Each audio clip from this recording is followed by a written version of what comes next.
The day Marcus filed for divorce, he sat across from his wife Claire with a smug grin and said, "You don't even have a lawyer. This is going to be the easiest thing I've ever done." He had a high-powered attorney, a stack of papers already prepared, and 18 years of controlling every dollar in their household. What Marcus did not know was who was about to walk through that courthouse door. Claire Hargrove had spent the last 18 years of her life being small, not because she was weak, but because she had slowly, quietly been made to believe she was. Marcus had a talent for that. He was the kind of man who never raised his voice in public, who charmed every neighbor and coworker, who shook hands firmly and smiled easily. But at home, behind closed doors, he had dismantled his wife piece by piece with words so carefully chosen they left no visible bruises. He controlled the finances. He had convinced Claire, a former marketing professional, that she wasn't good with numbers. He decided where they vacationed, what car they drove, which friends they spent time with. And over the years, Claire had stopped fighting. She focused instead on raising their 2 children, Lily and Sam, and on keeping the peace in a house that felt less and less like a home. When Claire finally told Marcus she wanted a divorce, he had laughed. Actually laughed. With what? He had said, "You don't have a job, you don't have money, and you don't have a lawyer. Good luck with that." He was confident to the point of arrogance. And why wouldn't he be? He had already consulted with the most aggressive family law attorney in the city. He had moved assets. He had prepared a narrative that painted Claire as unstable and financially incompetent. He believed this was going to be a quick, clean victory, what Marcus had never taken seriously, because he never took Claire's family seriously, was her brother. Daniel Hargrove had spent 12 years in the United States Navy. He was a SEAL. He was currently working as a federal contractor in the private sector. Quiet and methodical, the way only people with that kind of training tend to be. Daniel had never liked Marcus. He had watched his sister shrink over the years, had noticed the way she hesitated before speaking around her husband, had seen the way her eyes went distant during holidays. But Claire had always protected Marcus, always made excuses, always said everything was fine, until she called Daniel one night and cried for 40 minutes straight. Asterisk. Daniel did not panic. He did not rage. He sat at his kitchen table with a legal pad, and he started making lists. The morning of the divorce mediation, Marcus arrived at the courthouse in a tailored suit, his attorney beside him, briefcase in hand. He spotted Claire sitting in the hallway and felt a surge of satisfaction. She looked nervous, pale. She was wearing a simple dress and held a folder of papers that looked modest compared to his own attorney's thick files. Marcus leaned over to his lawyer and said, "This is going to be quick." Then the elevator at the end of the hallway opened. 2 people stepped out.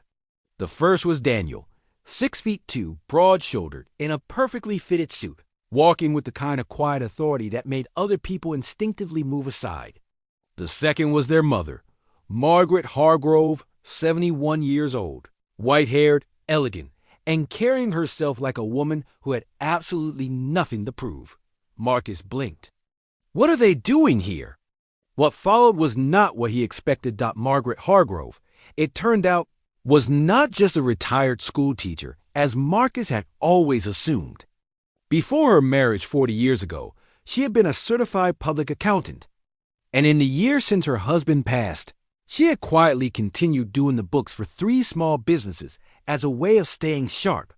When Daniel had called her about Claire's situation, Margaret had spent 2 weeks going through every financial document Claire could access: bank records, tax returns, property assessments, retirement accounts. She had found things, inconsistencies, hidden accounts, a pattern of financial behavior that his attorney had hoped would stay buried. Daniel had used his network to connect Claire with one of the finest family law attorneys in the poor region, a woman named Reyes who specialized in exactly these kinds of cases. Attorney Reyes had already filed the necessary motions. She had already issued discovery requests. and she had already flagged the asset movements Marcus had made in the months prior as potential dissipation of marital assets, a very serious finding in divorce proceedings. Marcus sat down across the mediation table and felt, for the first time in perhaps his adult life, genuinely unprepared. His attorney leaned close and whispered, "Where did they get that documentation?" The mediation lasted most of the day. When it was over, Claire walked out with the family home. Primary custody of both children, a substantial settlement, and a support structure that would allow her to return to school and restart her career. Marcus had expected to win easily because he had underestimated everything: Claire's pain, her resilience, the people who loved her, and the quiet preparations that love had made on her behalf. In the parking lot afterward, Claire hugged her brother for a long time without saying anything. Then she hugged her mother, and Margaret held her daughter's face in both hands and said something simple.